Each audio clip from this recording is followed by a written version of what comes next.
يا ريكو اللي حصل اللي سمعته ده صح؟ اهدى بس يا حبيبي، انا هحكي لك كل حاجه. قاعد يا يوسف ايه؟ ومالكم بتبصوا بعض كده؟ ايه الحكايه؟ وايه حكايه جوزها دي؟ راوية اتجوزت نادر التمساح يا فهد.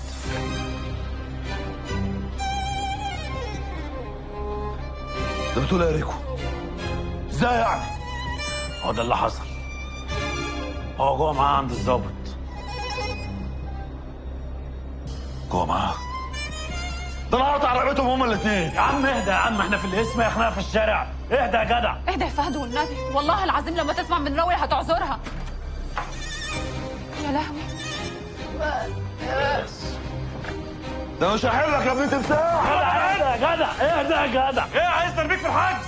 مؤاخذة يا باشا، لا مؤاخذة، حقك عليا، بس اهدى يا جدع، اهدى. معلش يا باشا، معلش. اصل ابو نسب طبعه حامي شويه. انت حطيت نفسك معايا حاطه وحشه. انا عذرك يا فهد، والله عذرك، بس اعمل ايه في اختك بقى؟ جات لي وفضلت تتحايل عليا عشان اتجوزها، وانت عارفني الكاسين بيودوني ما بيرجعونيش. ومصحف ربنا، ومصحف ربنا ما هحلك يا تمساح. فهد، طب انا مش هتكلم معاك دلوقتي، احنا اهل ونسايب ولينا بيوت نتكلم فيها، مش في الاقسام.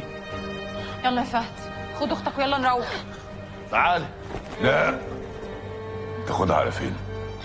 هي مش ليها بيت؟ انا ما احبش ان مراتي تبات بعيد عني. عن اذنك. ايدك ايدك. اوعى يا ابني. يلا حبيبتي.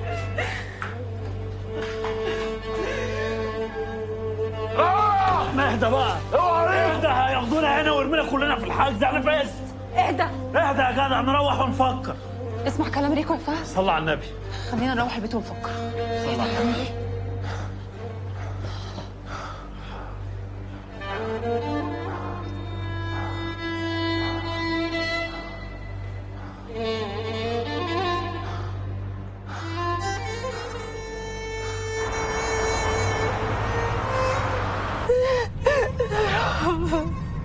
انت فاكره انك هتهربي مني يا راويه؟